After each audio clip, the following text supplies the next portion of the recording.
Dengan izin Allah Subhanahu wa Ta'ala, mereka semua melihat seekor lalat keluar dari hidung dan mulutnya Namrud. Tersebarlah ke seluruh negeri Babilonia berita bahwa Namrud mati dibunuh oleh seekor lalat.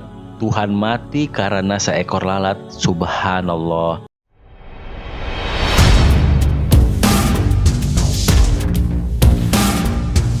A'udzubillahi minasyaitonirrajim. Bismillahirrohmanirrohim. Alhamdulillahirabbil alamin. Wassalatu wassalamu ala asyrofil anbiya wal mursalin sayyidina wa maulana Muhammadin wa ala ahlihi wa sahbihi ajmain. Amma ba'du.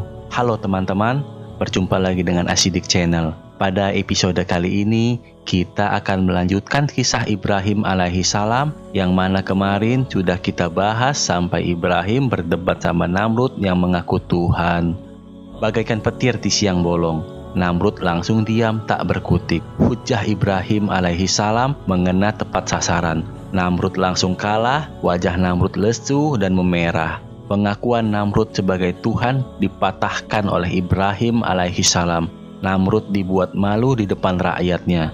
Ibrahim alaihissalam melayangkan pukulan mematikan kepada Namrud hingga Namrud diam 1000 bahasa. Keesokan harinya, Allah Subhanahu wa Ta'ala mengutus seekor lalat kepada Raja Namrud.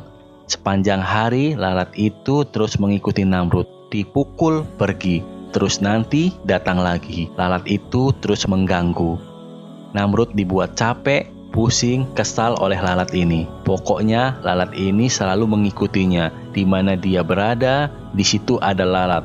Namrud menyuruh pasukannya untuk bunuh lalat itu. Tapi nggak bisa karena lalat itu kecil, ditebas pakai pedang nggak bisa, dipukul pakai tangan juga nggak bisa. Pokoknya lalat ini selalu mengelak setiap mau ditangkap.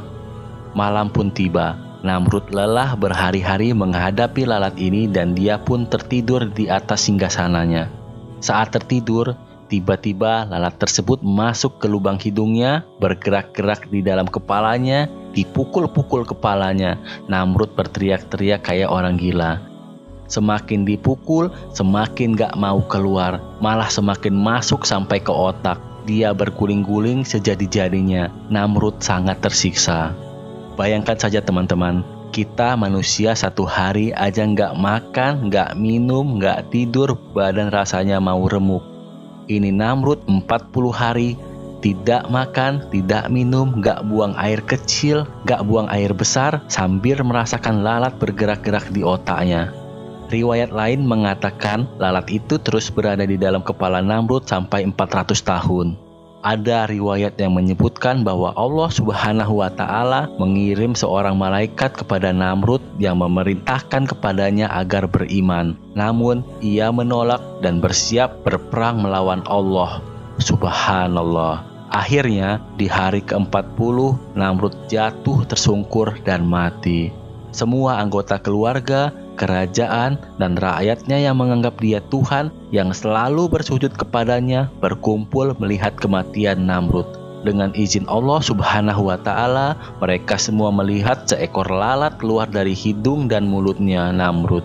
Tersebarlah ke seluruh negeri Babilonia berita bahwa Namrud mati dibunuh oleh seekor lalat. Tuhan mati karena seekor lalat. Subhanallah. Inilah akhir dari kehidupan Namrud, manusia yang mengaku Tuhan. Teman-temanku semuanya, Allah Subhanahu wa Ta'ala memberikan kita akal, pikiran, dan hati nurani. Akal dengan kecerdasannya membedakan mana yang benar, mana yang salah. Pikiran membedakan mana yang diikuti dan tidak diikuti. Hati nurani dengan perasaannya bisa peka mengetahui mana suka dan tidak suka. Allah memberitahu kita dengan satu contoh saja teman-teman. Ingat, tidak semua orang beriman itu mati dengan kondisi badan yang wangi, tetapi ada 1 atau 2 orang yang Allah perlihatkan kepada kita. Dan tidak juga semua orang jahat mati dengan kondisi badan yang bernanah atau keluar ulat dari tubuhnya, tetapi 1 atau 2 orang yang Allah perlihatkan kepada kita. Karena kalau setiap orang kafir, Allah Subhanahu wa Ta'ala buat badannya rusak, bernanah, ada belatungnya, maka di dunia ini gak ada orang kafir. Allah Subhanahu wa Ta'ala sengaja menguji kita dengan keimanan. Sekarang Tergantung kita. Kita mau beriman atau tidak. Kita sebagai manusia harus mengambil hikmah dari setiap kejadian. Allah Subhanahu wa Ta'ala memberikan contoh, yaitu Raja Namrud, manusia yang kufur.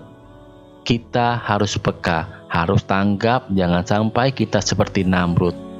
Habislah kisah Namrud yang agung, punya singgasana yang besar, tetapi mati oleh seekor lalat. Setelah itu, Allah menyelamatkan Ibrahim alaihissalam dan menyuruhnya meninggalkan Babilonia untuk berhijrah. Demikian yang bisa saya sampaikan. Kesalahan datangnya dari saya, kebenaran datangnya dari Allah Subhanahu wa Ta'ala. Wabillahi taufik wal hidayah. Wassalamualaikum warahmatullahi wabarakatuh.